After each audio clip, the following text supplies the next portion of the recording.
Coming up on this episode of Good Teams Win, Great Teams Cover. So I trust Kevin O'Connell. I trust Ben Johnson as well, truthfully. I think both quarterbacks, I think Gilligan is going to be better than last year. I think JJ McCarthy's going to be absolutely fine.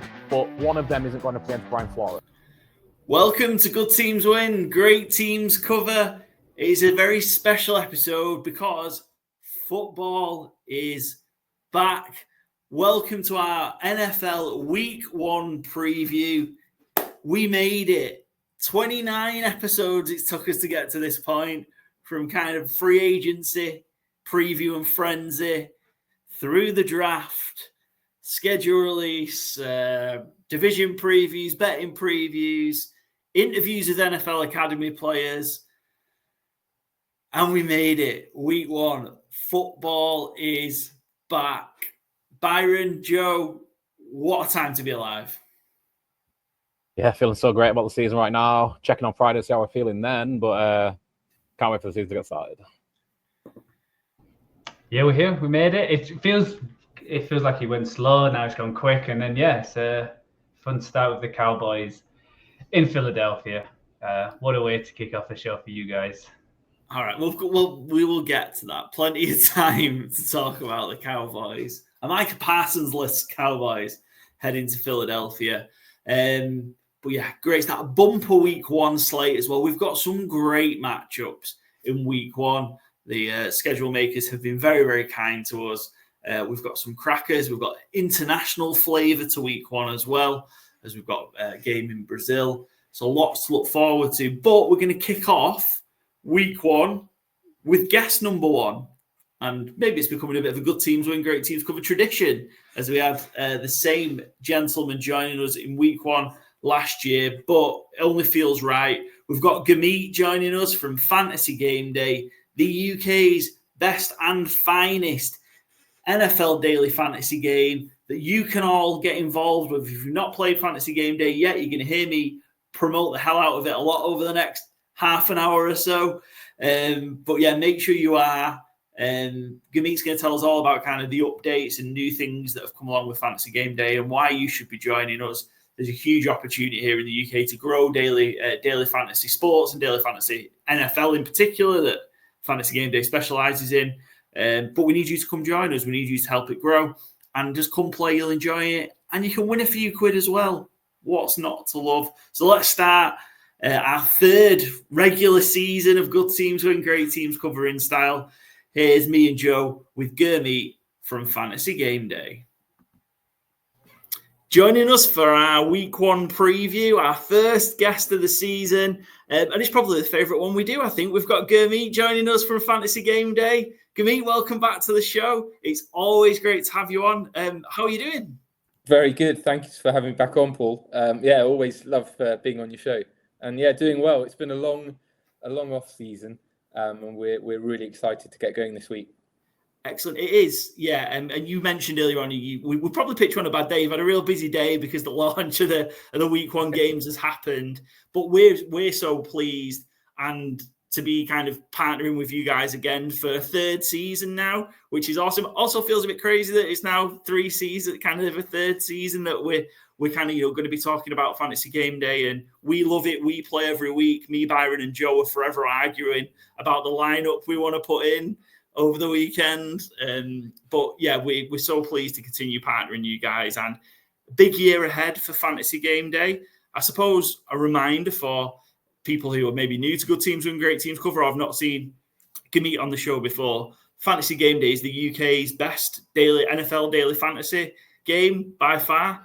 And it's so easy to use, such a great platform. Gurmeet and the guys are constantly improving it as well to make it the best experience for you. But it's so easy to play. Pick your game, pick the lineup, submit your team, watch the points roll in, and if you've selected a good enough team, win yourself a cash prize. It really is as easy as that. Gurmeet, I might not be doing that justice, but I think that's one of the things we love about Fantasy Gameday so much, is it is so simple and easy to use. Question is, what have we got coming for the 2025 season for Fantasy Gameday?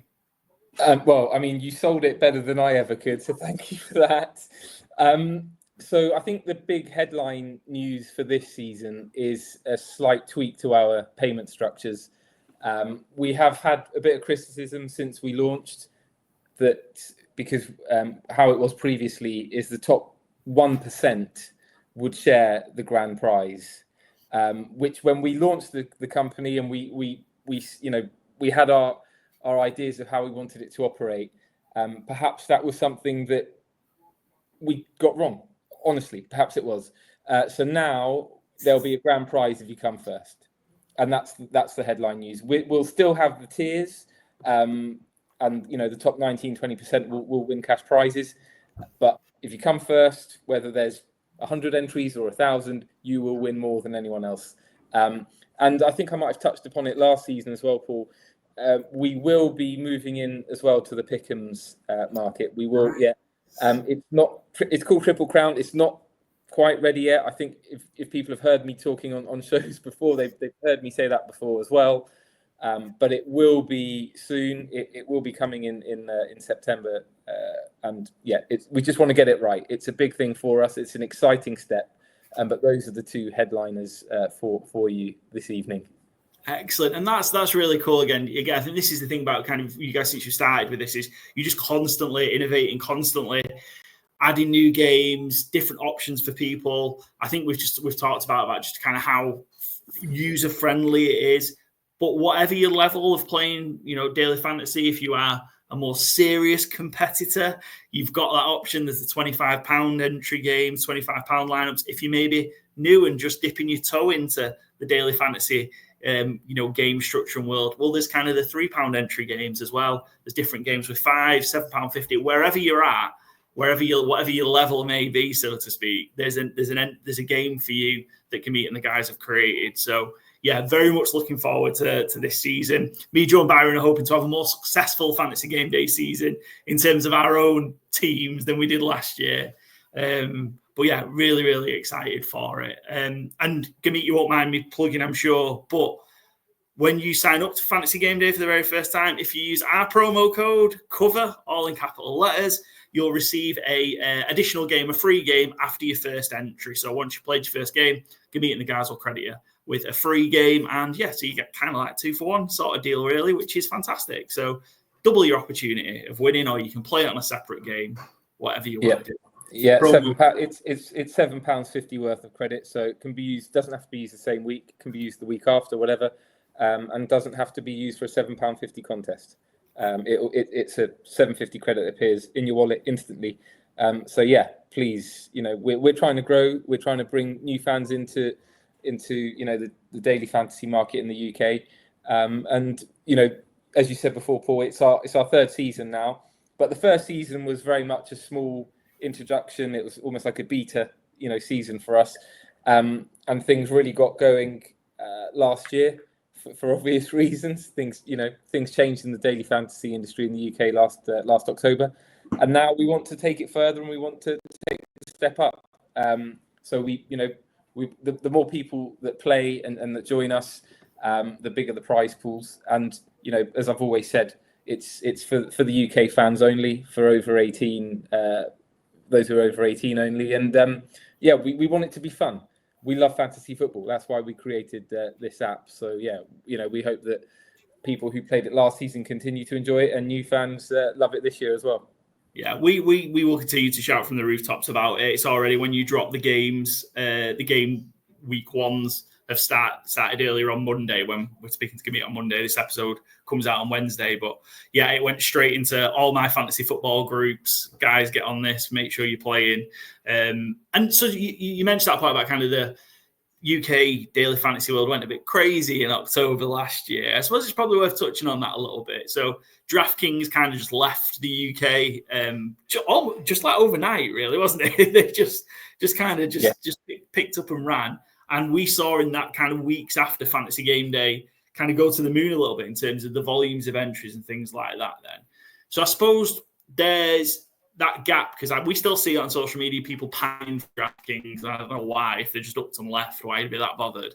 But why should all these people come play Fantasy Game Day, Gurmeet? I mean, I can understand why, people are disappointed that happened. It's DraftKings are an enormous company, but they have left, not just the UK, they've left other markets as well. We are the only app in the UK which is purpose-built for the NFL. We're created in the UK. And I think, like you touched upon earlier, when we launched it 2 years ago, we had just Sunday Stars at £7.50, which is where your captain earns double points.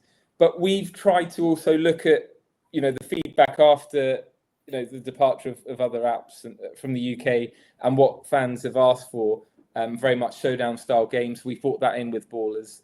This season, we'll be having Ballers again for every single prime time NFL fixture. So that's Monday night, Thursday night, and Sunday night. But we've also introduced a £10 option for Ballers.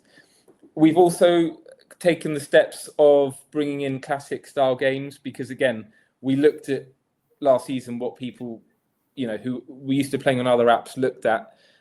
They approached us and said, look, we love it, but we want to play games without a captain. So we've got classic games as well where there's no captain. So we are trying to fill the void.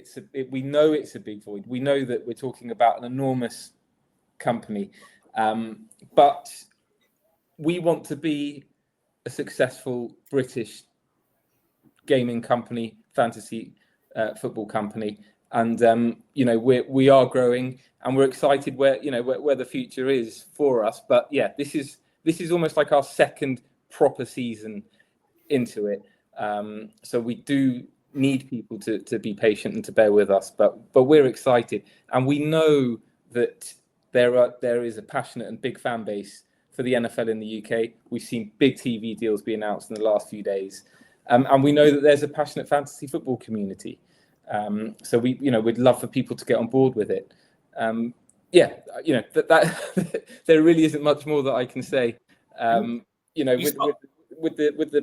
With the Pick'ems game as well coming, that's really taken off in the United States. So we're going to be bringing that here as well. Yeah, I'm looking forward to that. I can't wait for you guys to drop that. That'll be another thing for me, Byron and Joe, to argue about. So we can't wait for that. But I think it's right. Like the UK NFL community as a whole is a great place, and in that subset of the fantasy football community, there are so many passionate UK fantasy football players. I suppose our message would be: come and play Fantasy Game Day. Come and get involved. See what it's all about. Once you play once, you will be back. Absolutely guarantee that, because again, it's just a great game, great concept, and there's the opportunity to support Gurmeet and the guys growing it, but then it can shape. I know you guys are constantly asking for feedback around Fantasy Game Day.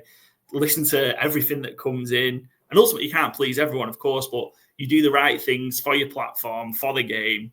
So come support these guys. Just come and get involved and play, and you've got the opportunity to support a great UK business, a great UK NFL dedicated fantasy football game. So just come get involved. That's definitely our message for sure. And Gurmeet, I'm going to put you on the spot if you don't mind, because I didn't tell you we were going to do this beforehand. Give us a tip for Fantasy Game Day Week 1. Give us a tip for the Sunday Stars game. Who's somebody you like this week who you think might go off and might have a big day? You have caught me off guard. Can I talk about one player? Go for it. For Friday night, the Brazil game, Chargers Chiefs. Have a look at Travis Kelce. I think he's good value. I really do. That would be my tip. I think actually, then leading on to Sunday, I think that tight ends are in daily fantasy priced cheaper. They are, but I also found that can be a little difference maker, because if you look at the likes of Trey McBride and Brock Bowers, they're priced expensive for a tight end. They are the top two tight ends. But if you look at it on the bigger picture of players on the slate, where you've got £8,200 for Jamar Chase, £8,000 for Bijan, I think when you can get Trey McBride and Brock Bowers starting with a 5 represents good value, because those guys could be catching passes like a wide receiver this season. So that would be my on the spot. We've got your guard this weekend. Appreciate that. But yeah, Travis Travis Kelce's £4,000 in the Friday night ballers game. That must be the cheapest price Travis Kelce's been. Well, we'll see. Since you guys have been running it, surely, I mean, these prices vary on how players perform over the weeks and the difficulty of their opponent. So, if one player goes for 2 touchdowns and 120 yards, well, they're not going to be priced as cheap as the next week. But yeah, week one there always could be a few. We're not looking at. It's hard to gauge the form coming into the first week, so there could be some real bargains out there. So please check out, and that's not me plugging it, but head to the app and look through them. It's a packed slate. There's loads of player prices on there. I've done it already for our Sunday Stars team that we'll put in on Sunday. I've done about 5 drafts already. Just change it. It's what I've spent most of my afternoon at work doing. I probably shouldn't be saying that, but it's what I've been spent doing. Trey McBride and Brock Bowers do represent great value, as you mentioned. Brock McBride, the Cardinals have got the Saints, who are pegged to probably be pretty bad at 5,600, and Bowers is 5,000 as the Raiders take on the Patriots. And Gurmeet, as well as running the best UK daily fantasy. Your words, not mine. Well, it's the truth. I speak the truth, Gurmeet. By far and away the best one. You are also a long-suffering New York Jets fan, and if we had you on, it would be a shame for us not to talk about the Jets. Can I interrupt you for 1 second? You can. And can I tell everyone why I'm a Jets fan? Yes. So there's another chap who co-founded Fantasy Gameday. He didn't just co-found it. He had the idea. He's a mate of mine for many years. He knows more about the NFL than I do and I ever will. And it was his idea to do this because he felt that, and this is January 2022 now, so nearly 4 years ago, that we've got a passionate fan base in the UK, and daily fantasy isn't taken seriously enough in the UK. And I think he was proved right because we saw last season that we're not taken seriously as a fan base. So let me get back on track of this story. Sorry. I know we've got a time limit. No, so you're good. About a decade ago, he invites me round to his flat to watch the game. And at this time, it's about 10 years ago, I wasn't as much of an NFL fan as I am now. And every single guy in that apartment and girl is a Jets fan. So I wasn't going to be that dude who walked in there and said, you know what? Okay. So I went with it. I was like, okay, look, I'm kind of new to the sport. I'll follow your lead. It happened even with Premier League, in the 90s when I started becoming a fan of the Premier League, that you tend to go follow your mate. So it's his fault. Ankit, it's your fault. And we're all Jets fans. There's a huge group of us who get together on Sundays, and every single one is a Jets fan. So that is why we're about to talk about what we're about to talk about. Yeah, I mean, you can just hear. Let me wipe my tears. Yeah, you can just let's go. You can just hear the regret in Gurmeet's voice. Like if you took him back 10 years, he would absolutely choose a different team for sure. But that's okay because hit me. At some point, Gurmeet, you'll get the reward, I'm sure, of kind of being a long-suffering Jets fan. But you thought you got rid of Aaron Rodgers. You thought you didn't have to worry about seeing Aaron Rodgers again. And then you get to play him in week 1 as the Steelers take on the Jets in New York in week 1. And the Steelers are favourites for this one, 2.5-point favourites. The over-under is 38.5. But Gurmeet, how are you feeling about kind of the Jets heading into the season, first of all? I always love a rhetorical question. How are you feeling about the Jets heading into week 1? How we felt every season. I think honestly, when Rodgers joined, before the Achilles against the Bills, when he flew out on that Monday Night Football holding the flag, I believed that it would be a great addition. I really did. Do I think that he's washed? I actually don't. I don't think that he's washed. I think that an Achilles is a horrendous injury for a sportsman, horrendous for an NFL player. And, I'm not being ageist because I'm older than Aaron Rodgers. But, he's, 40? So, and I'm older than 40. It's not easy, and it takes time to recover from those injuries. He's now at a top-class franchise with Tomlin as his coach. He isn't a Jet, so that's automatically going to enhance his performance levels. So I'm not feeling great. It's a terrible start. One thing I'll say about Justin Fields, I like him. I felt that I was surprised, and this isn't just hindsight. At the time, I was surprised that Zach Wilson gained so much steam because they're in the same draft class. Yeah. Wilson overtook Fields. I know that Fields doesn't have a ceiling. That he's going to make Jets anything above a 50-50. It won't be more than an 8-8 season at this stage. I think we'd all take it. I think we'd take a winning season, right? I mean, how could we not? But years of pain. So there's not much positivity from me this evening. I'm sorry. It's so good. Is that the hope then this year that 2025 is a bit more stable for the Jets? Because we've seen just like the ups and mainly downs, but yeah, was there just hope, just a bit of stability to help the new head coach, Aaron Glenn, kind of settle in? Is that just kind of the hope that we just don't have the chaos that we normally see with the Jets? Yeah, as little chaos as possible. Hopefully some not some horrendous injuries. Salah didn't work out for him. He was amazing at the Niners as defensive coordinator, but nothing really worked out, right? New general manager, so the back office has changed, new quarterback, new coach. Stability will be great. If we sat here in a year's time and saying, well, last season was stable and, that there's progress, that's all we can hope for. Yeah, and Joe, obviously, I'll let you jump in. I think there's a lot of reasons to be optimistic if you're a New York Jets fan in 2025. Joe, where are you at with where the Jets are and how week one might go against the Steelers? Yeah, we've talked a lot in the preview. I'm pretty high on the Jets. I've got them on all the overs, the 5.5 games. I think the 5.5 is very low. I'm just excited for what Fields can bring and that offensive line. I think that's where they're gonna.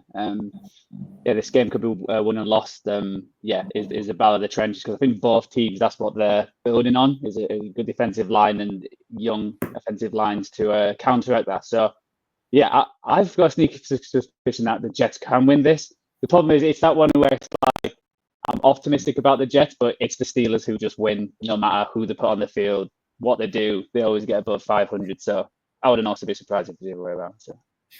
Yeah, if I can just add one thing as well, is facing a Steelers defense on your debut for a new franchise. I mean, that's got to rank as one of the worst starts, right?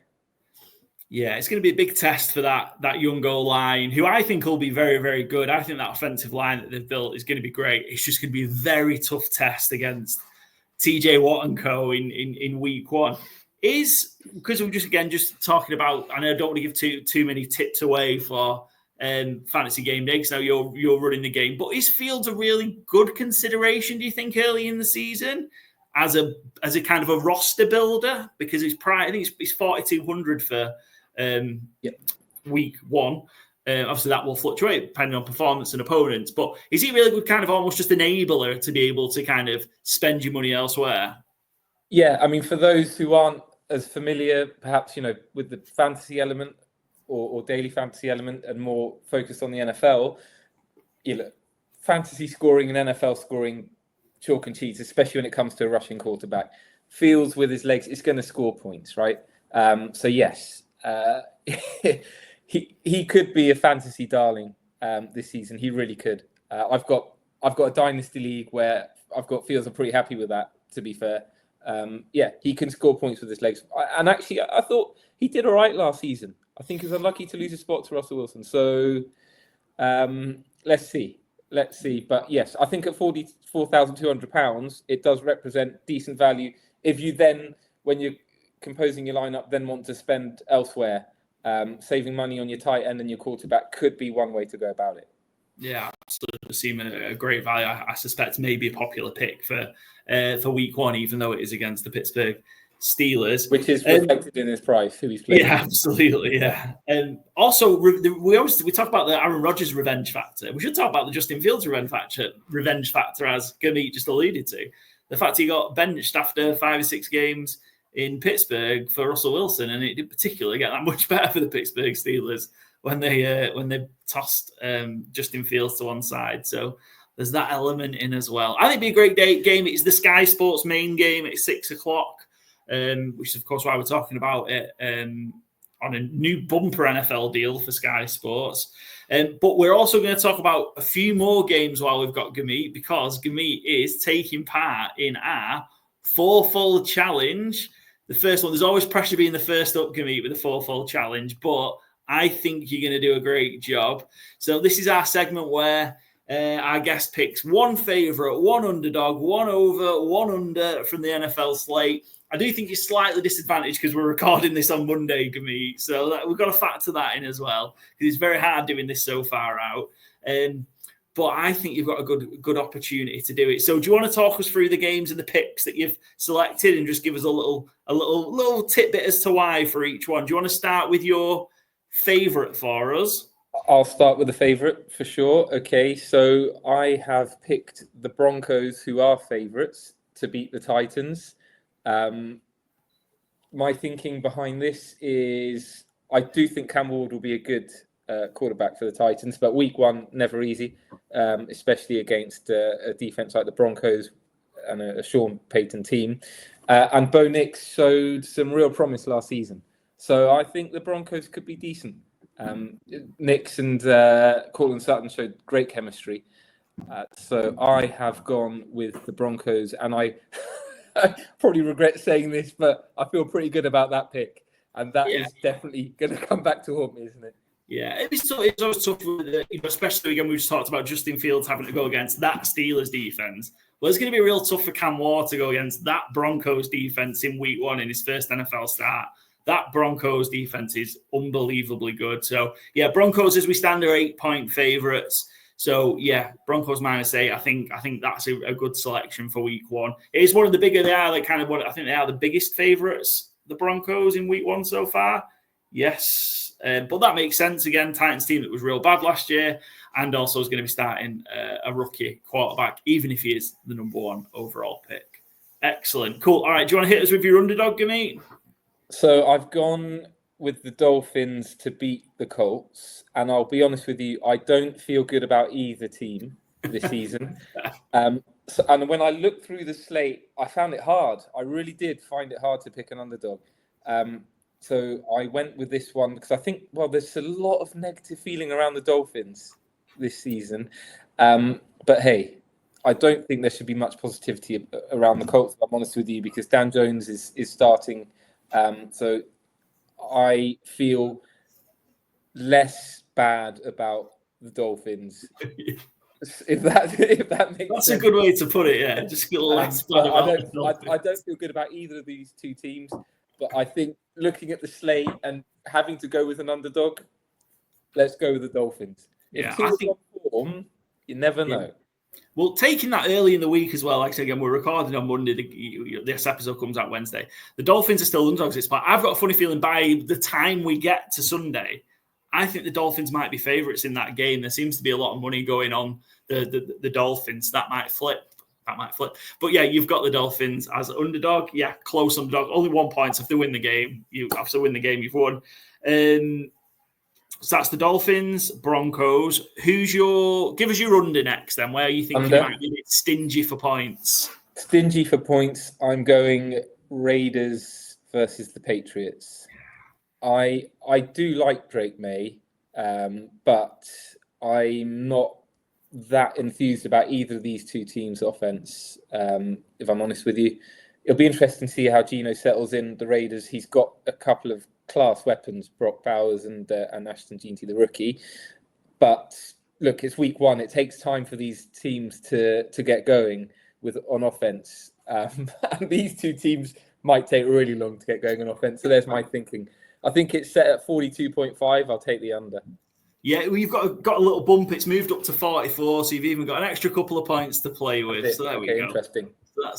So that's nice. But yeah, when I did my research, it was 42.5. Yeah. So yeah. But I'm with you. I think again, I can see that being quite a struggle, a defensive battle, and yeah, I think that might be a struggle for points. We're expecting New England's defense to take a step forward under Vrabel, and yeah, the Raiders, again, they've got some tightening up to do as well, and new offenses and new pieces. Week 1 might be a struggle for points. Yeah, I like that shout as well. And give us your over then to finish off, Gurmeet. The Rams Texans. I think this could be a shootout. I really do. Correct me if I'm wrong, but it was 44.5. And look, if Stafford's healthy, Devontae Adams, as you can see from behind me, is my favorite wide receiver in the NFL. I think he could be an amazing. I know he's 31 or whatever, 32. But look, Puka's there. Kyron Williams, I think, is being really underrated in drafts. This in daily and in redrafts, they've got weapons, and the Texans have weapons. I think Stroud, he found it hard last year, but I really think he'll come on this year. And they've got Nico Collins, and I think 44.5. I'll take that. I'll take the over. That is an exciting game. I'm really looking forward to seeing those two teams. Yeah, that's in the 9 o'clock slot, isn't it? It's 9:25 kickoff. So yeah, I agree that could end up being one of the games of the week. And yeah, we'd love to see it.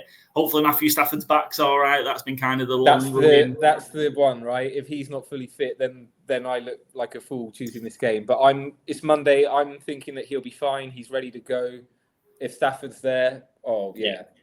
Absolutely, I agree with you. That could be a great game. Texans, Rams with all those weapons. And yeah, I'm huge on Devontae Adams this year. I think he's going to have a big, big year in that offense. So yeah, give me your fourfold selection then. So we've got the Broncos as your favourites. Broncos -8, Dolphins +1 as your underdog. I think it's moved to under 44, so even better for you. Under 44, Patriots, Raiders, and then over 44.5.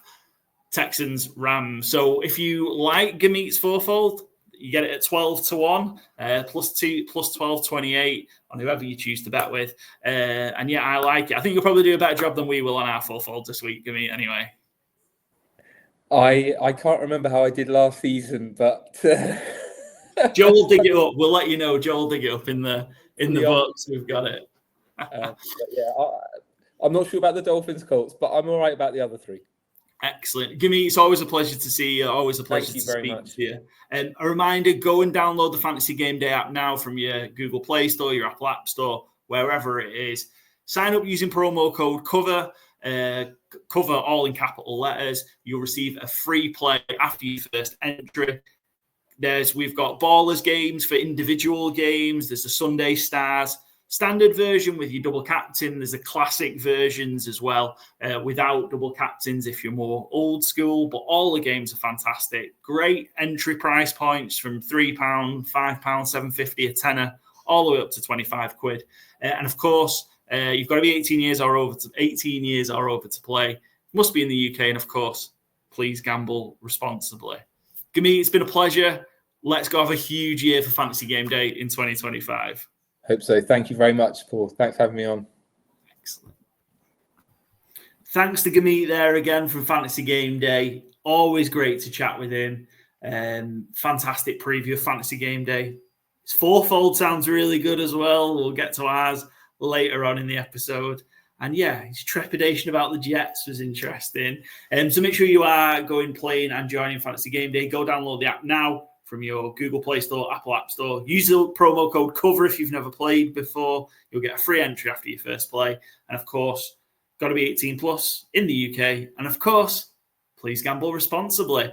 Let's then, before we get into the rest of the slate, let's get our Jets Steelers bets up. Because of course, as we discussed, this is the early game on Sky Sports, 6 p.m. kickoff, the first Sunday regular season game available on Sky Sports. So let's get up our Steelers Jets bets.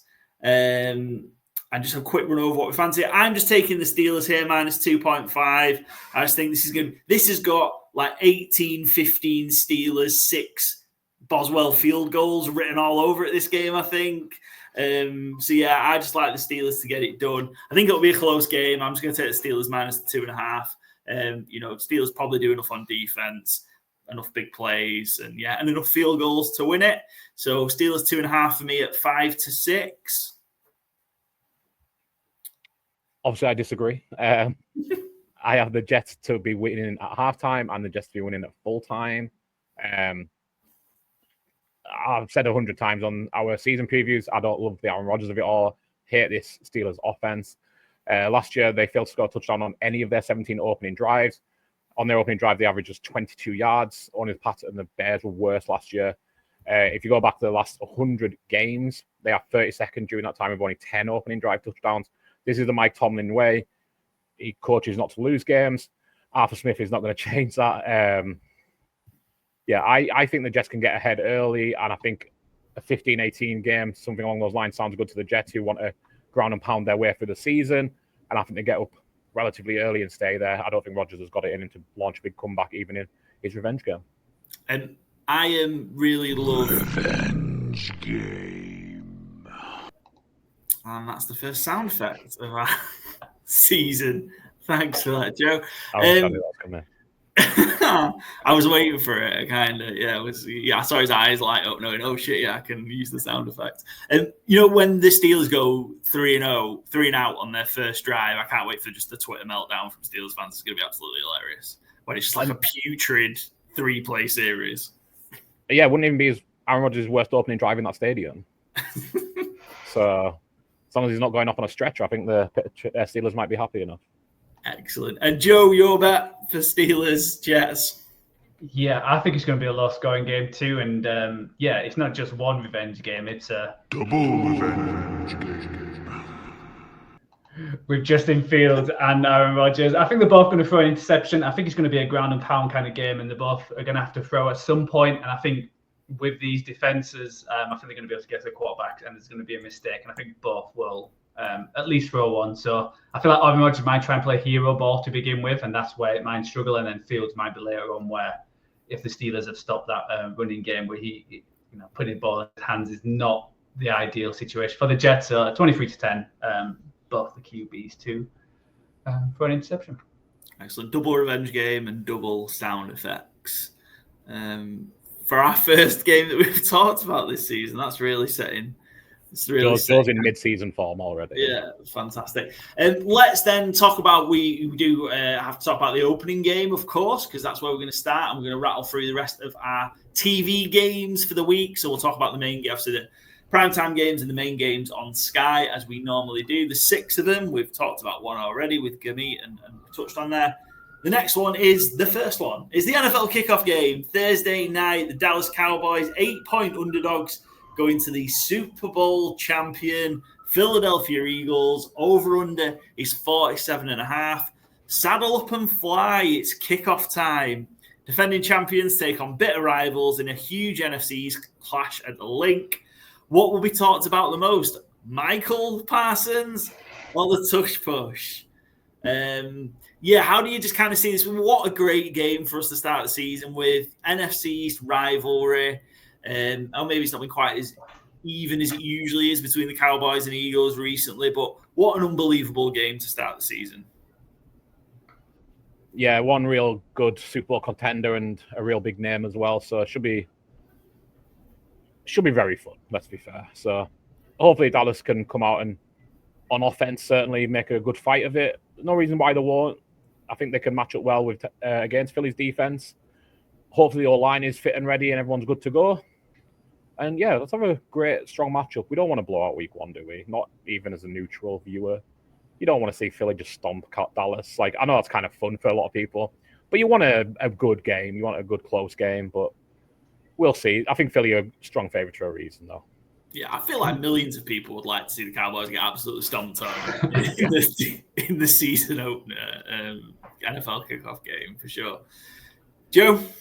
Yeah, I do. The big thing about the Cowboys is I still don't think that run game has been sorted, even with the trade. And I think obviously that's the strength of this Eagles team. So I think they're going to try and run it down the throat of the Cowboys. I think it's going to be an under kind of game. I think they're just going to try and bleed the clock. And I feel like and on the opposite side, the Cowboys running game, it's not looking amazing. And you need to try and run on this Eagles team to try and put some pressure on that defense. And I know they've got CeeDee Lamb, George Pickens, but you're against a young defensive cornerbacks there who locked up the number one wide receivers quite a lot last year. So that's why I was just worried for the Cowboys. It'll be interesting if they get the lead. I think if they win the toss, they've got to receive that ball, try and go down and score a touchdown, put some pressure on this Eagles team to even to make this game a fighting chance. But if it's the opposite way around, I feel like the Eagles might steamroll this Cowboys team.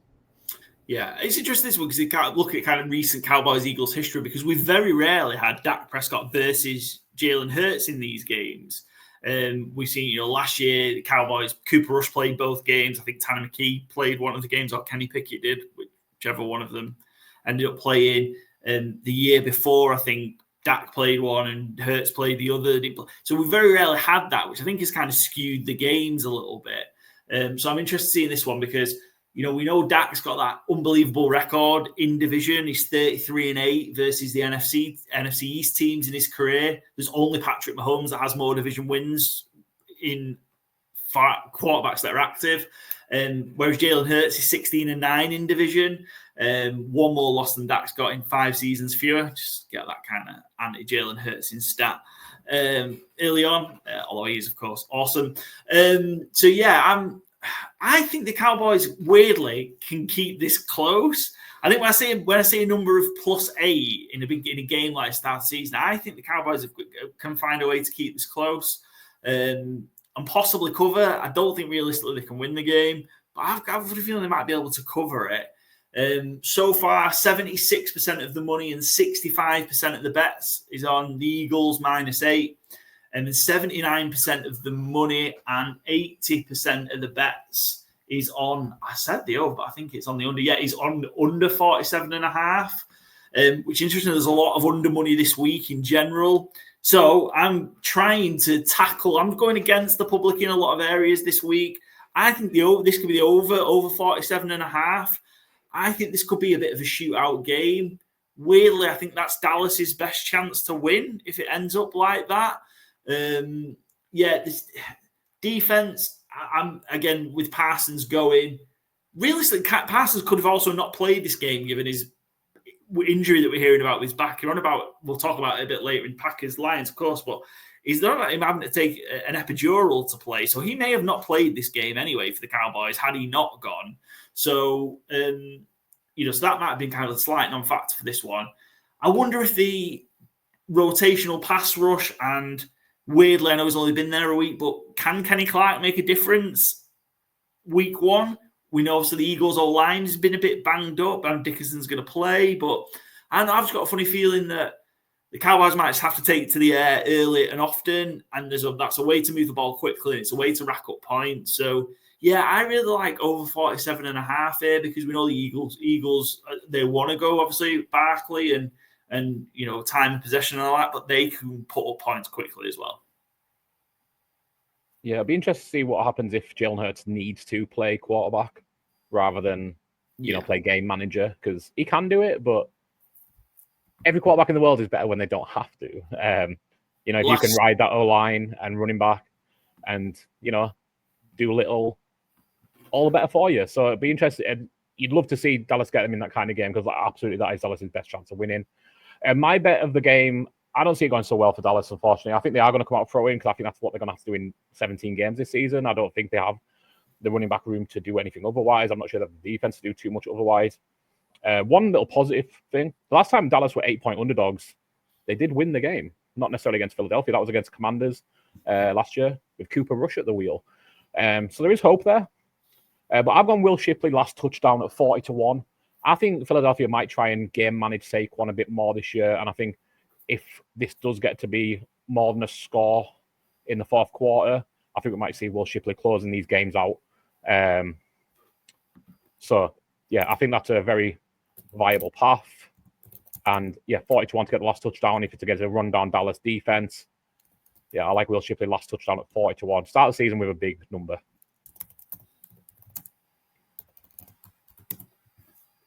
Joe, can't keep doing this, man. I've got something similar. looking at the run game, so I've got Barkley 2+ touchdowns and over 100 rushing yards at 4-1. I think they're just going to lean heavily on the rush, and because Eagles are the kind of team, even if they're 3rd and 5, 3rd and 6, they're still going to run the ball just because the attitude they have with the 4th down. So I think Barkley's going to have a big game. Obviously, just being voted the number 1 in the NFL top 100, so they probably want to showcase him. And yeah, he's going to have I think he's going to have a huge game at the link. So I like the odds at 4-1 for that. Last couple of stats before Byron hits us with our first number 1 pop song question of the season. Eagles are 5-1 straight up and ATS in the last 6 at home versus the Cowboys. The over is hit in the last 4 meetings in Philadelphia. Eagles are absolute wagon at home, 25 and 5 in their last 30 at the link, going 17, 12 and 1 ATS. The over is 18 and 12 in those games.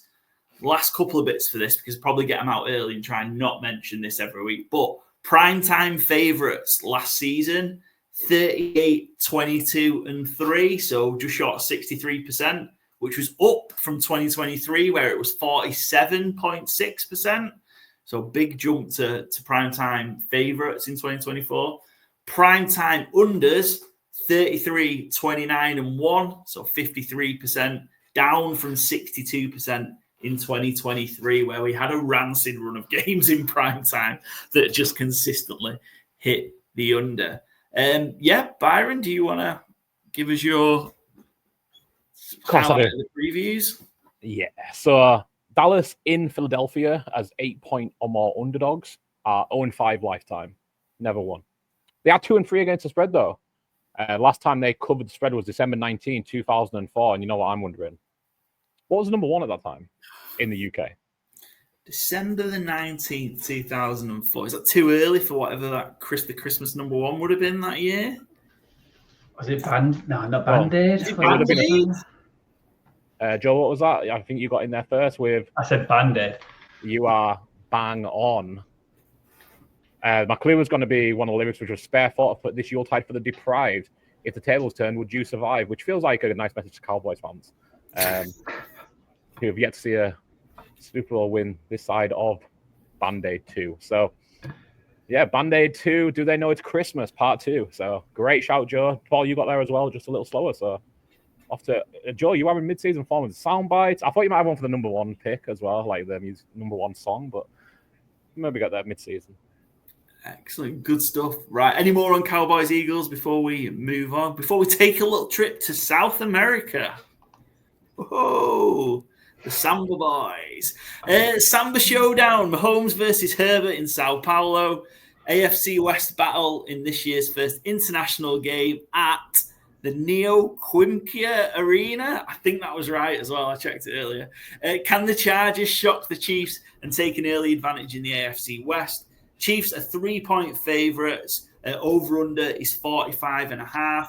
Just a quick one, if I can just start with a stat on this one, if that's all right.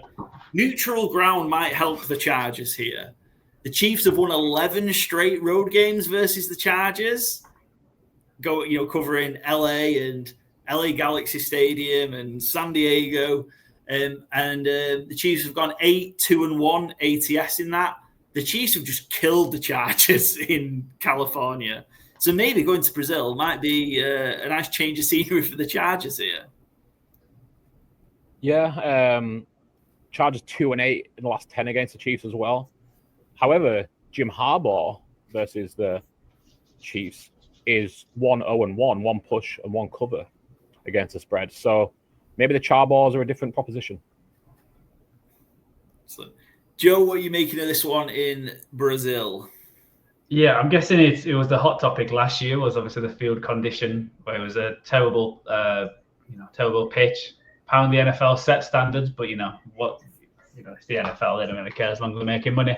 So I think it all depends. Yeah, if it cuts up again, the Chargers are going to lean on that run game, which we all thought that's what they were going to do with Jim Harbaugh coming in.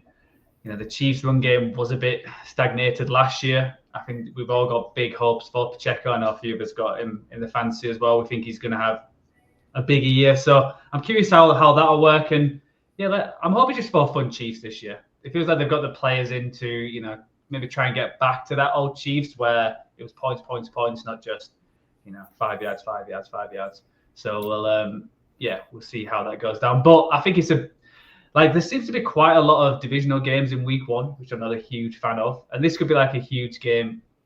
If the Cowboys can actually get this win, it's like a huge statement going forward. But I'm leaning the Chiefs. I just feel like no matter what, the Chiefs always sneak these games, and we sat here at the end of the year with the Chiefs winning 14 games. Yeah, my gut on this one, I think this might be a Harrison Butker walk-off, so a push.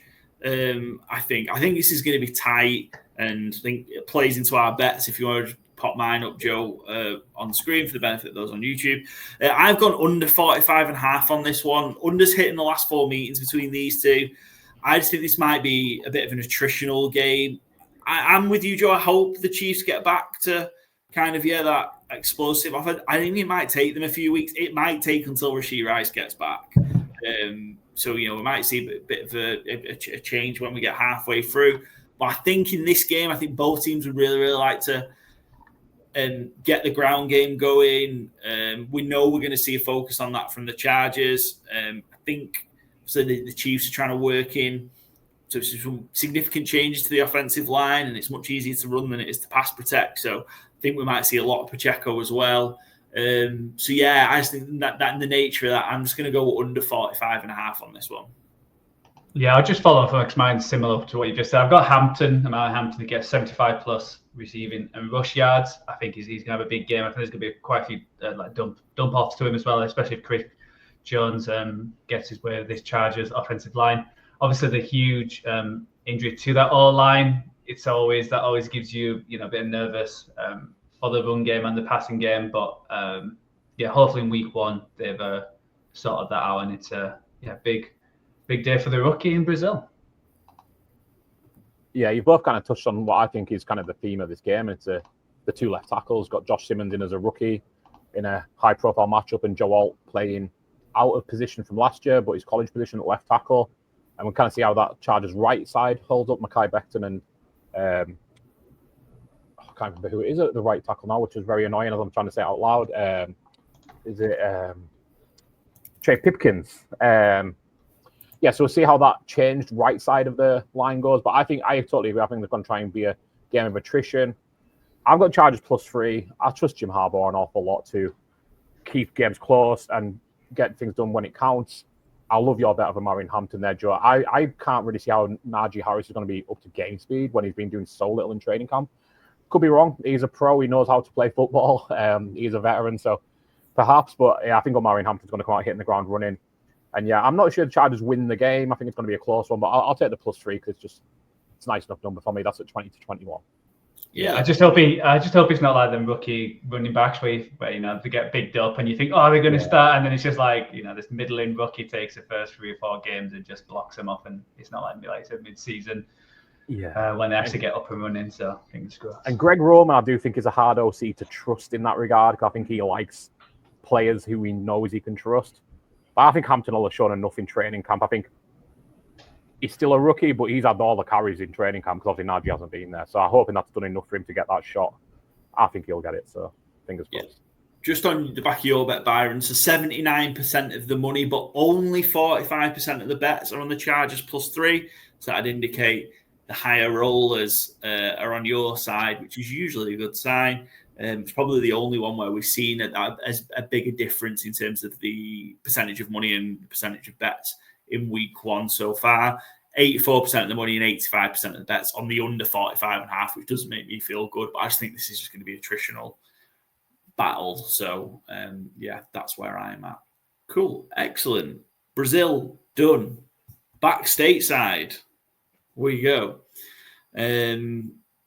We've done the Sky early game, so let's do the Sky late game. One I'm really looking forward to. I think this is going to be a fantastic game. Packers try to tame the Raw. Love under pressure with expectations rising. After Parsons trade, will Micah play? How can the Lions make it 4-0 at Lambeau? Lions 2.5-point underdogs heading to Green Bay. Over under is 47. I think it's a big game between these teams. I think this could have implications later down the line because I think we're all expecting the NFC North to be close and tight, and certainly the Packers. I know we recorded some stuff before the Micah Parsons trade, like our power rankings the other day, but if we didn't love the Packers already, I think we're in agreement that we all think the Packers now are going to be really, really good. Yeah, absolutely. I don't know if that makes them division favourites, but it certainly puts them more amongst it. I think you've got 3 real strong teams at the top of this division now. Sorry, Chicago. Yeah, and I think, like you mentioned, like the injury as well. Just, I think that is a big thing. Just, you don't really want your star rusher to go into week 1 already banged up. Yeah, it feels like wouldn't it just be better just to let him rest for a week or 2? I know it's like a big game straight off, but I don't know. It is a worry when that is, especially when you're playing this run game as well. You're going against Penny, so it's not going to do you back much good when he's mauling you on the ground. So. I think the scary thing for Green Bay is that apparently he put his back out picking his wallet up. So I think he has been practicing, hasn't he, Micah Parsons? I can't see a way where he doesn't play. So yeah, I think he will play. I wonder if he'll just be on a bit of a snap count, maybe a pitch count in terms of obviously he's getting not up third down. Yeah, I mean, just obviously not been involved too much in the Cowboys in practice. Obviously, he was a hold in, so yeah. But I do. And I wonder if the Lions are going to. It felt like the knock on probably Micah Parsons was that teams just ran at him just to try and counteract his pass rushing ability, which I think is the best in the league. So I wondered, with this kind of team as well, they're just going to focus heavily if he is on the field first, second down, and similar to the Eagles, even on third down. If it's 3rd and 4, they might just try and rush at him again with Gibbs and Montgomery and that, with the 2 tackles. So I'm curious how that's going to work as well, if they're going to try and, subside what Micah Parsons brings as well, because it is a physical team and that's what they're going to do. And, like I said, I was surprised when I saw the 3-0 in a Lambeau the last 3 years, but obviously Campbell's got something over the little in Green Bay. Well, not just in Green Bay, but just in general. Lions have won 6 of the last 7 versus the Packers, going 5-2 ATS, including winning and covering the last 3 at Lambeau. Lions are so good on the road as well. Lions have won the last 8 road games, going 7-1 against the spread.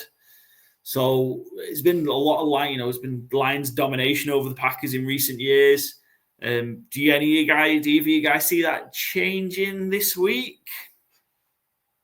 I'm leaning the Lions. I'm just tried and trusted. I know that Ben Johnson is a big loss, but I feel like I don't know if people are overblowing what he brings. I think Goff's been there long enough and that system. So I just still trust them. I know the Packers defense has got better, but I still don't trust it as much as the Lions offense. And yeah, I think the Lions, how many games they win last year with a banged up defense, have actually got a fairly fit one. So yeah, it'd be interesting to see Hutchinson versus Parsons, maybe an early defense of the year showdown. Yeah, I wonder if just seeing kind of that plus sign next to the Lions, +2.5 is a sort of big reason why people are jumping on it. 74% of the money and 79% of the bets are on the Lions +2.5, which is why I'm taking the Packers -2.5. I'm trying to fade the public on this one. I discussed it in our, obviously NFC North was the last division preview we did, and that was definitely miles before Micah Parsons got traded. But I think the Packers are going to be really, really good this year. I think that they've got that young team who, again, maybe not all of those young pieces have taken as big a steps as they'd like, but I think they've all been improving gradually and some taking bigger steps than others. I think Jordan loves him for a really, really good season. I wasn't big on Golden in terms of the draft, just the nature of him not having kind of that big year in college, but I think he's going to add something to the offense and maybe can open things up a little bit to kind of be that threat that Christian Watson never really was. So yeah, I think the Packers, that defense is mean. I think the defense might be a little bit underrated as well. And I do think on the plus side where you're saying that the loss of the coordinators might be being blown out of proportion. I don't know. I think it could be something that takes the Lions a little bit of time to kind of get going with. And I like the Packers at home. I'm just going to take the Packers -2.5 at 10-11. Well, you say Packers at home, but aren't they playing in Lionbow Field? Dan Campbell lost his second ever Lions game there, and since then he's 3-0. I think this is, Dan Campbell's home. This is Lionbow Field. So I'm taking, I've seen well, maybe not a lot, but I've seen one real sharp analyst had recommended Isaac Tesla for Rookie of the Year, huge odds. I think he gets off to a flyer here. No Tim Patrick, 92 anytime touchdown for Tesla. I think I have concerns about Ben Johnson going, but sight unseen, I'm going to trust Dan Campbell and his aggressiveness to keep the foot on the gas of this offense. Things will be different, and I think they probably will be a little worse because I've also had upheaval on the offensive line, but I still think they're going to be good on offense and good enough on offense.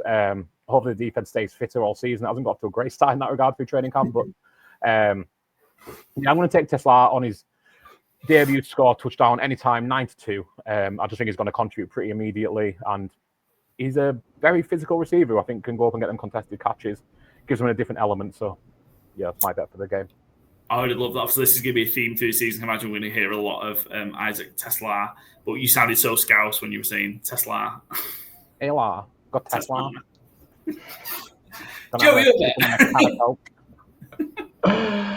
So my bet, I've got because I mentioned the Lions run game. So I've got Gibbs and Montgomery both to score a touchdown this game at 7-2. I think Gibbs is going to get more of the share as the season goes on, but I think at the beginning, I think they're still going to do that 50-50 split, especially against these kind of teams. You don't want to take away what Gibbs does too early and get him banged up, and when Montgomery's a great number 2. So they might be like that. It is frustrating for fantasy players, but it feels like one series each. So, and I think they're going to, like I said, try and run down the Packers throat. And I think they both can score a touchdown in this first game. And I think it could be a high-scoring game. So I think it's going to be a fun one in Lionbow. Sorry. Excellent, good stuff. We'll see if the Packers can reclaim their Lambeau. That is the Sky late game. Sunday Night Football. What a cracker to start the season as well. Unbelievable. This is a rematch of the AFC Divisional Round Playoff game, which was an incredible game between the Ravens and Bills last year. Game of the year in week 1. Repeat of last year's Divisional Round kicks off Sunday Night Football. Last 2 MVPs battle it out at Highmark Stadium. Hopefully Andrews doesn't make the same mark. Mark Andrews obviously copped a lot of stick for a couple of uncharacteristic errors, we'll say, that ultimately cost the Ravens the game and ended their season.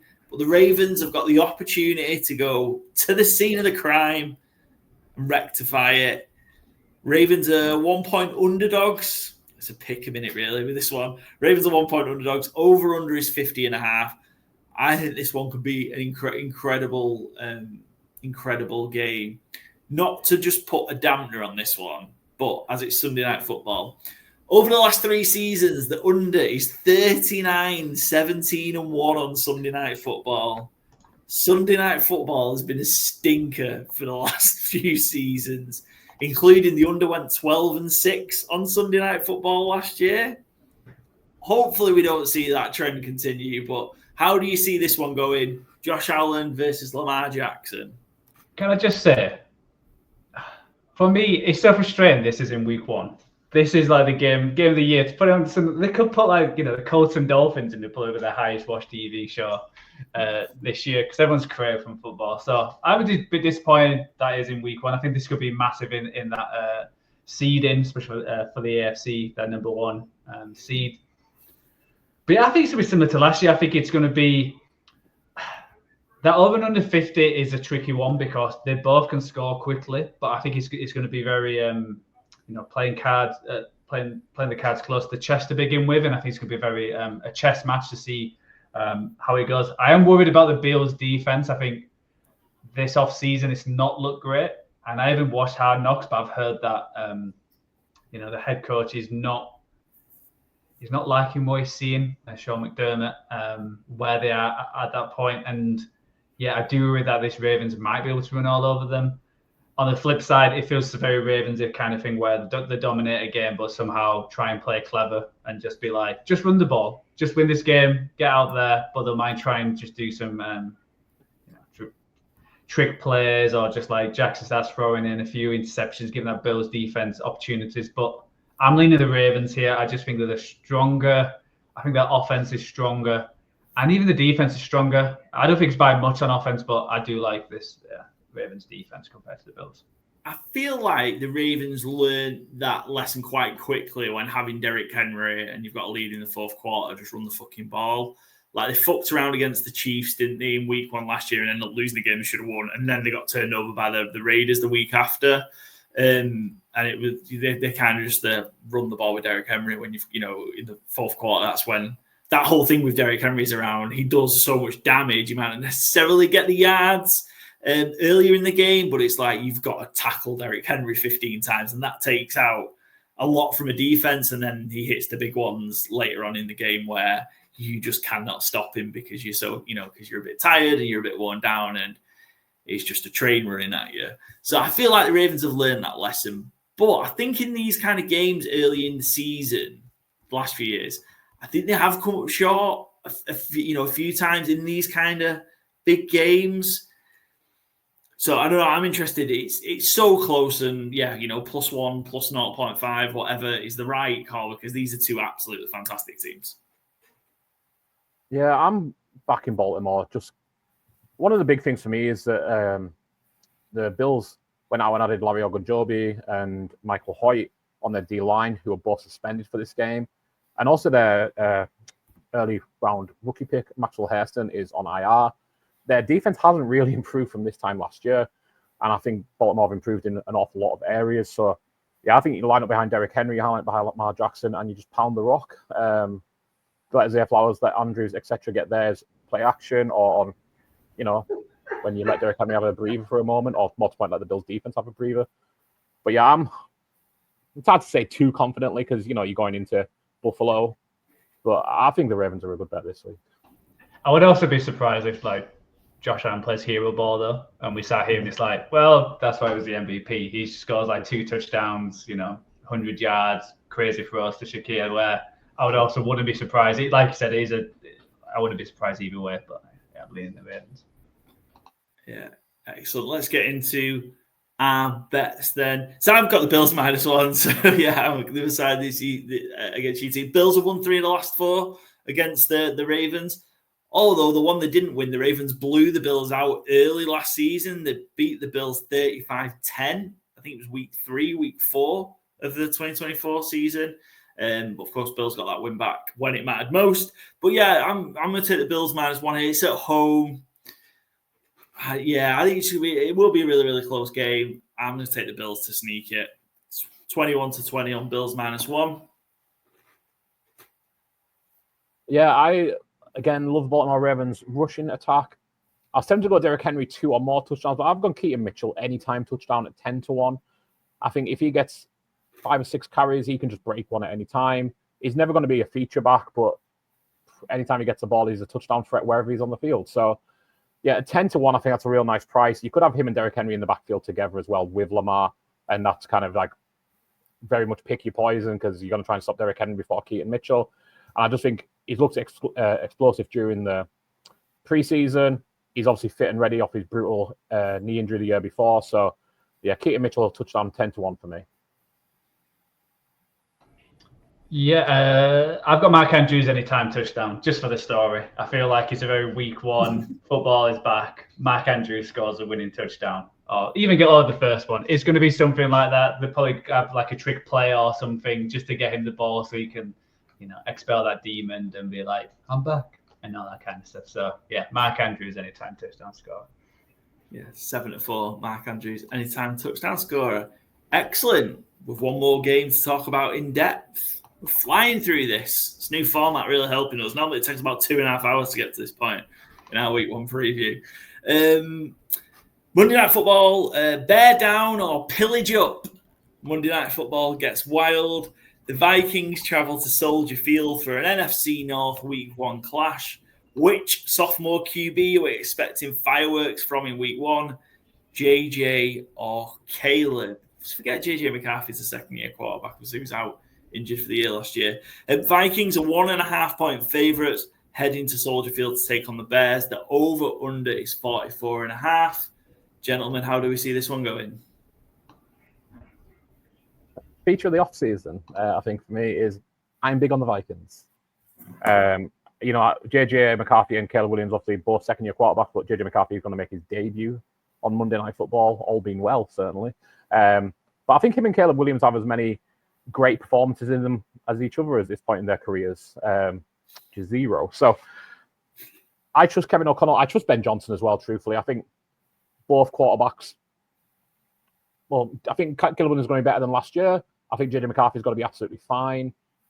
But one of them isn't going up against Brian Flores. And the bad traits Caleb Williams showed last year, I think, get exacerbated by going up against someone like Brian Flores, who's going to keep you guessing. Ben Johnson's going to want you to, see the play, hit the play, see the play, hit the play. He doesn't want you holding the ball, especially early in, their integration into this offense. He doesn't want Caleb Williams making decisions. He wants Caleb Williams to execute. How he does it, if he does it successfully, and how much Brian Flores can get in his head, I think is going to be the key to this game.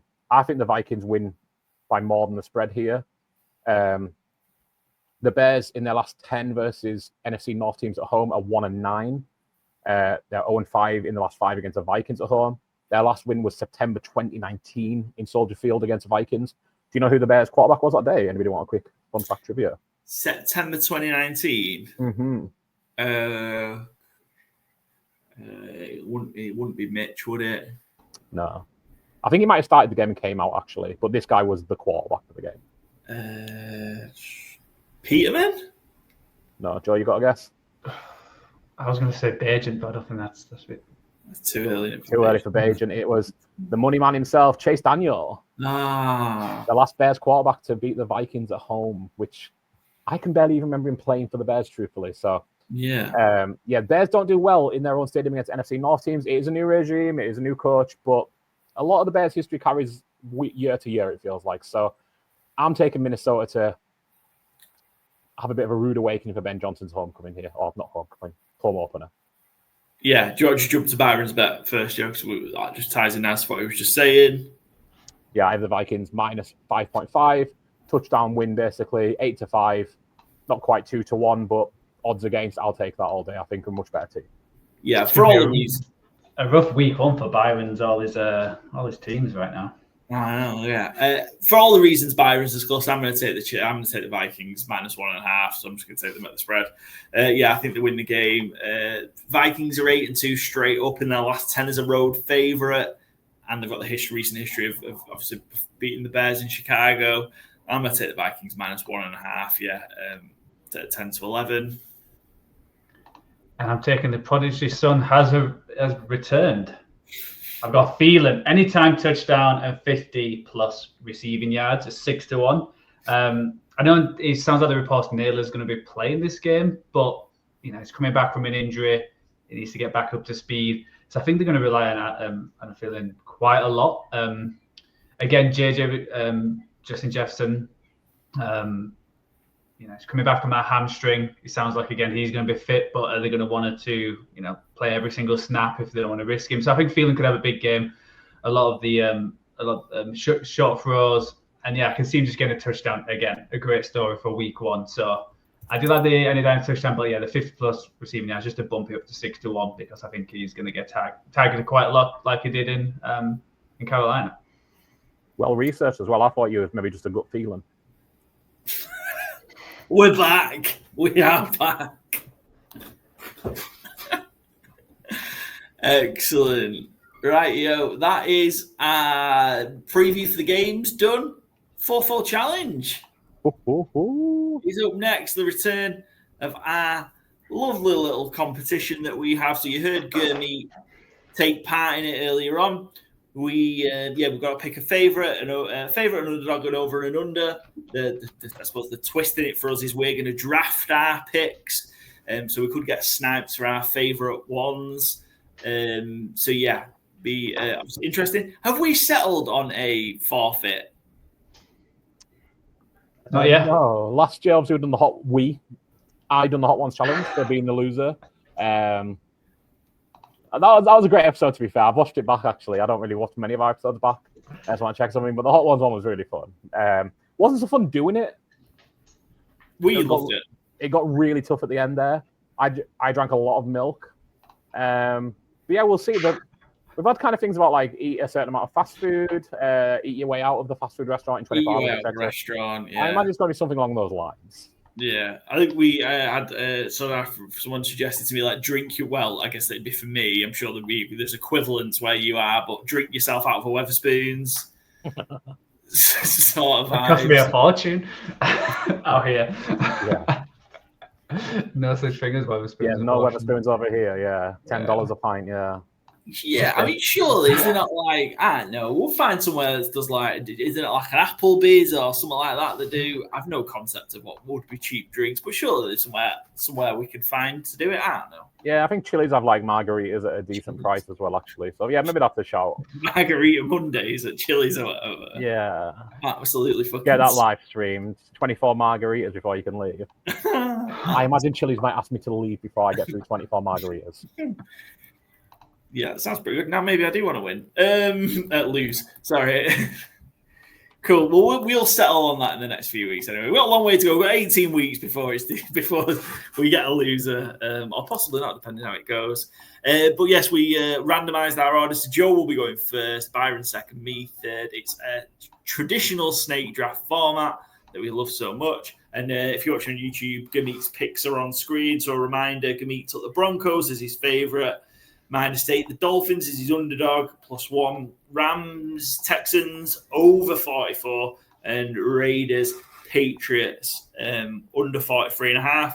These usually all fall out at somewhere around 12-1, so either just under or just over 12-1. Joe, do you want to kick us off? Have I given you enough time there for you to make your first selection? Yeah, I think I'll go underdog to start with. I've got a few, but I feel like Byron might steal this one. We've already talked about the game, so it's the Lions at +2.5 as the underdog. Don't need to say much more, but playing a Lion Bowl, it's an easy win. So +2.5 Lions. And great way to start and kick off our fourth all by picking a game we've already talked about. Byron. Yes, I'm not going to take a game we've already talked about. That's my promise. I'm going to take Bucks Falcons over 47. Is it 47 or 47.5? 47. Yeah, I think both teams come out slinging. I think it should be a really exciting game. I think you can throw on both teams really, maybe not easily, but it's doable. Both all-power offenses. So, yeah, nice high-risk division game early in the season. I think it's going to be two teams who play for the division, and I think they're both going to go all out to try and win this game. So, yeah, Bucks at Falcons over 47 points is my over. Excellent. I do like that one. I did have that in as one of them as well. I think last year it was over by, I put 43. They were crazy games, weren't they, last year, both of them? I think that looks good to me, Joe. They were Cousins' best games for the Falcons, weren't they? One he threw for over 500 yards, and it was overtime. And, yeah, they were both real high scoring, I think. Cool. All right, so Joe, you've gone an underdog. Byron, you've gone an over. So I should crack out a favourite or an under. Well, I've got my choice of them, shouldn't I? I'm going to go... Oh, I've just lost my sheet. I've just knocked off by accident. I'm going to go unders then, I guess. I'm going to take Sunday Night Football, Ravens, Bills. It's nothing to do too much with the two teams. It's more to do with that terrible run of unders we've had on. Oh, good run of unders, I guess. You know what I mean. Lots of unders on Sunday Night Football. So I'm going to go with Ravens, Bills. 50.5. It's the biggest. Is it the biggest total of the week? It is the biggest total of the week, isn't it? So I'll take that as an under. Yeah. You just complained that I took a game. Yep. Which we've already talked about, and then you do the exact same. Yeah, I'm trying my best here, lads. That was just more because it was the very first one. Mm-hmm. Breaking all the rules this week, Paul. Yeah. I do what I want. Favourites. I was going to take another game that we've already talked about, but I better not. Joe, I'm going to put the mockers on your San Francisco 49ers. I'm going to take the Niners -2.5 against the Seahawks. I know we'll get to it. Joe, you've also gone against the Niners this week, but yeah, I fancy the Niners -2.5 here. I think it's tough against Seattle, and I think I'm not wild on the Seahawks this year, but I don't know. I get that defense, they're building it could be a bit tough. I just think the Niners are going to have enough. I do think there are obviously problems, wide receiver issues for the Niners, but I think they'll have enough in McCaffrey and Kittle to put up some points. It's not a bad 2 if you don't have good receivers. Yeah. Not a bad 2 at all. I think Ricky Pearsall could be in for a big game week 1 as well. So, but yeah, I like the Niners to get the job done. Very nice. I am going to take the under in Brazil, under 45.5, Chiefs Chargers. We talked about it being an attritional game. Field, we don't know how it'll be, but I think, might be one of them games just kind of stays close. Nobody gets to 30 points. I could see that being that kind of game where a lot of running, run that clock down, especially if there is issues with the field turf. So under 45.5, Chargers, Chiefs in Brasilia for me. Well, it's in Sao Paulo, but yeah. All same in there. Nice. I'll just see the people of Brazil there. I get some listeners from Brazil this week, actually. I think they might already be on the list. We had a new one last week, Zimbabwe. Might be in Peter and Love. It might I would love it for Peter. First Zimbabwean that came to my mind. Obscure 90s Premier League reference that you've ever heard. Bloody good player in his day. Brazil isn't on the list. Hopefully we'll get it added. Joe, sorry, I overbought you enough time. Yeah, no. So I'm going to go my over this time. I struggled with overs, to be honest, as usual. But I'm going to go the Bengals and the Browns. You fucker. Always love to screw Paul over with the over.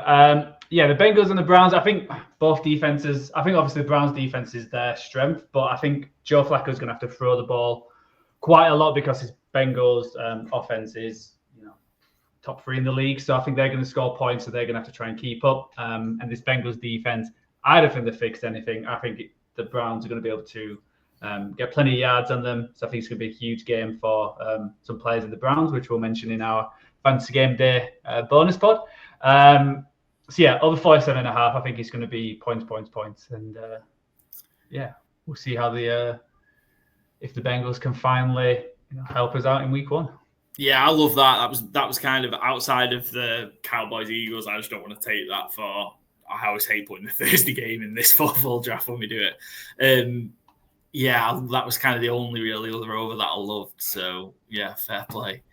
Yeah, I just think it might end up being a bit of a shootout because the Browns are going to have to throw, and you might get some Flacco fun in week 1. Yeah. Okay, I need to get my favorite. You know what? I'll go for it. It wasn't. Do I want to go? Yeah, I'm going to go the Patriots 2.5 points against the Raiders.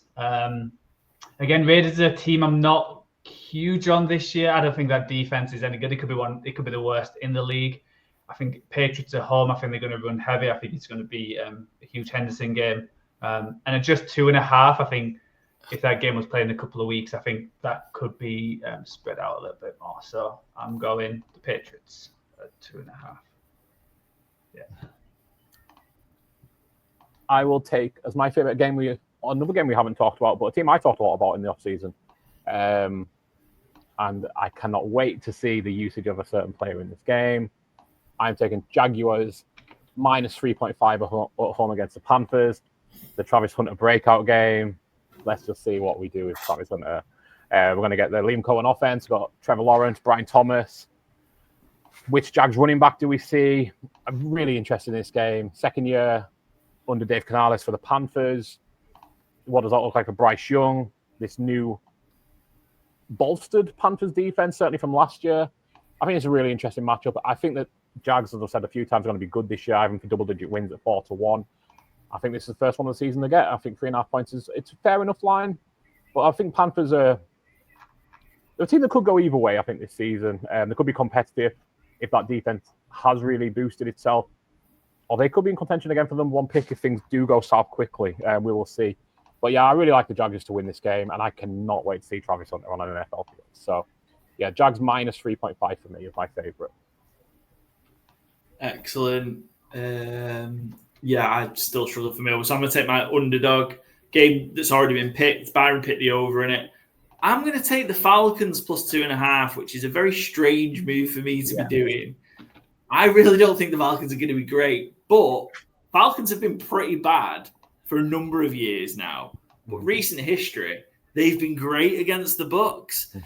So despite the Bucs' domination of the NFC South, the Falcons are 5-1 against the spread in the last 6 versus the Bucs.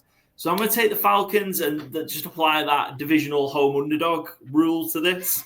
And yeah, the Bucs aren't in the best shape coming in. So I wonder what it would be if Tristan Wirfs was fit and Chris Godwin was fully fit, and would that push them to like 3.5 or 4-point favorite? I don't know, but yeah, I like the Falcons plus 2.5 here. They play them really close. They play them really well. Yeah, I don't think necessarily the Falcons are going to be good this year, but I also noticed all three of us are on them, so that was a terrible fucking selection. Yeah, I just seen the same thing, and I was about to ask you how you felt. So there you go. Rancid. And I still don't have a clue to the over, so I'm going to go, what could be fun? Fuck, you really boned me taking that Bengals-Browns over, Joe. I'm going to side with... Go on, sorry. I was going to say, you could have took the 49ers whenever you wanted, because me and Joe took the Seahawks, so... Yeah. You really boned yourself with lack of prep. I did bone myself. I could have just took it there. You're right. Spot on, Byron. You are right. I'm going to take Texans-Rams over 44. If in doubt, copy the guest. Yeah, if in doubt, copy the guest. Yeah. Anything about that game, or nothing to say about that game? I think this is a really good game. Yeah. Really, Nico Collins, Puka, Devontae Adams. Oh, the first Devontae Adams game with the Rams. That should be exciting. There's a lot of firepower. I don't know if Texans might have to chuck it a little bit more just because they've got Nick Chubb. Kind of, you know what I mean? Mixon's out. All lines, obviously, a big concern for the Texans still, I think. So, yeah, I don't know. And these defenses are pretty up there in probably the rankings as well. I was tempted to go the Rams as my favourite for under. It was close, but yeah, I think it should be an exciting game, and it should hopefully show us where the teams are as well. Because like you said, the Texans could be, are they going to bounce back, or are they going to be in a scrap to even make the playoffs? And I think me and you, Joe, right, both had Jared versus Defensive Player of the Year, or just me? So I mean, this could be a good way to start the season because that Texas O-line does not encourage confidence. Yeah, so I'd love to see Jared versus get off to a nice handful of sacks. Would be nice in week 1. Not to get greedy, just 5. That'd be nice. Strip sack, full recovery for a touchdown. Let's get some of them going. Yeah, we'll take it. I had Jared versus over 15 sacks. That's what. That was it. Yeah, I'll take 3 or 4 sacks in week 1. Yeah, why not? And Joe, do you have a soundbite for a matchup? E.g., if someone has already took a favorite and someone's going to take the underdog. No. Well, that's maybe something we can work on because me and you going head to head, buddy. Geno Smith as an underdog. Yes, please. Raiders plus 2.5 going into Foxborough. Give me Geno, give me Pete Carroll, give me Chip Kelly, give me Brock Bowers, give me Ashton Genty. Chip Kelly has deliberately completely called a vanilla offense all through the preseason, so nobody's going to know what's coming in week 1. I can't wait to see it, truthfully. Raiders might be one of my sneaky teams this year, but I don't think they're going to win that many games, but I think they'll win this one on Sunday. Patriots, I think, are really interesting. I think they're going to win a good number of games because, again, like the Niners, they have such a soft schedule. But I don't think this is such an easy start. So I think it's a really interesting game. And the Lions already got taken as my favorite underdog. So I was talking between the Seahawks and the Raiders, but I'm going to lean with Gino. I'm going to ride with my man. Excellent. Joe, you need an under. Yeah, finishes off. I've got a few options. You know what? I'm going to go Giants at Washington under 45.5. Obviously, this Giants defense is their strength, so I think they can hold this Washington offense. Washington's one of them teams where it feels like everyone's penciling them in for a playoff berth and to take that step, but they could also be one of the sophomore slumps where it just doesn't quite work out, especially at the beginning.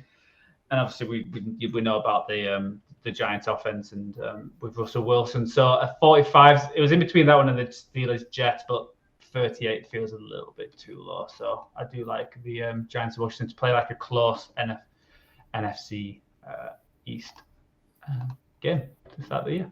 It was on my short list as well. That one, I think that's a good one. Excellent. Good stuff. Right, yeah. So 12-1 there. So go back, Joe. Quick summary. Joe's got the Lions as his underdog. Bengals, Browns over. Raiders, Patriots is his favourite, and under in the Giants Commanders game. Byron's gone over. Falcons, Bucks. Under in Chiefs, Chargers. The Jags is his favourites and Raiders is his dog. I'm on the under Sunday Night Football. Ravens, Bills. 49ers is my favourite. Falcons is my underdog and over in Texans. Rams. So, yeah, all play out about 12-1. Let's see if we can see how many of our fourfolds we can hit this season. On to our ATS, the final segment of the show. ATS Week 1 predictions. So we're just going to touch on basically the majority of the games we haven't talked through. So, yeah, I'm riding solo on the Cowboys, covering 8 against the Eagles in Thursday Night Football. Byron's riding solo on the Chargers. Me and Joe are on the Chiefs for Brazil. Chargers +3. I've taken a swing early, the Saints, to cover 6.5 against the Cardinals. Hey, yo, boy, how you doing? I think it's a big number for a home game and the fact they're playing the Cardinals, like the opposition. I think that's quite a big number. Like, I know that might just be indicative of how bad the Saints actually are. But yeah, I'm going to take the Saints to cover. Just over 2-1 to win outright. 23-10.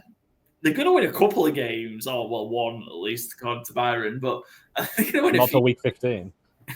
And yeah, I don't think the Cardinals are going to be very good. So yeah, Byron Joe on the Jags. I think the Panthers can keep this close, maybe a 3-point game. All on the Bengals, which is the death knell for the Cincinnati Bengals. Byron, as he mentioned already, riding with the Raiders, while me and Joe are on the Patriots. Raiders +2.5. We've not talked about this game at all, really. It's not come up at all. Dolphins, Colts. Why is it not come up, the game between the 27 and 29 power ranked teams? Yeah, exactly. I've got the Dolphins to. They always seem to start the season well, and Tua's fit, so I think they've got something to prove. And yeah, they've got Daniel Jones. I'm guessing that's all we need to say. Well, that's the reason I think the Colts are going to win. It's Daniel Jones, weirdly, but yeah, honestly, it's a 1-point spread, isn't it? So yeah. I'm on the Colts. Home win. Me and Joe on the Commanders. Byron's on the Giants +6. Just me on the Steelers is the favourite. We're all on the Falcons. That's a bad sign. Falcons +2.5. Just me on the Niners, as we already mentioned during the fourfold there. Joe and Byron on the Seattle Seahawks as 2.5-point underdogs at home. All on the Broncos. We haven't touched on this. Cam Ward, number 1 overall pick, his first start. How do we think he's going to look against the Broncos? Tough defense to start your NFL career off against. Yeah, brutal first matchup. Best defense in football, or certainly one of the top 3 or 4. And a really good schemer as well. So not a advantageous matchup, but I do. Obviously, I've got the Broncos to win by more than 8, so I don't think it's going to be a necessarily close game. But I think Cam Ward can come in and something just doesn't look like. I dare say like it's his first ever NFL game, even though it is. Like, he hasn't got an ideal setup, but Ridley's fine. Tony Pollard's a great running back.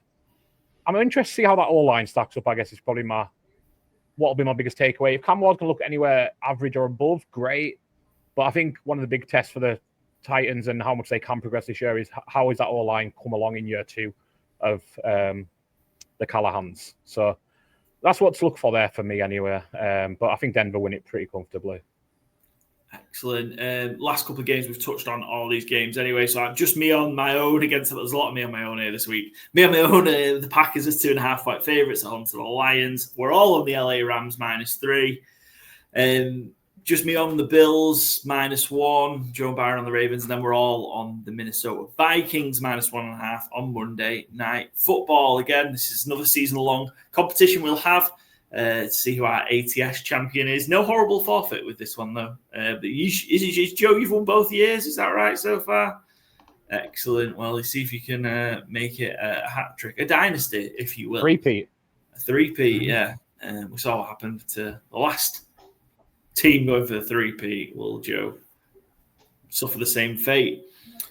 Right, that's us, gents, isn't it? So we're going to keep our fantasy game day preview. Would normally be part of the show. However, we're going to turn that into a 10-minute fantasy game day tips bonus little episode. You'll see drop over the weekend. Saturday, I think we're going to get it out for. So, yeah, please make sure you are following us across all our social media channels.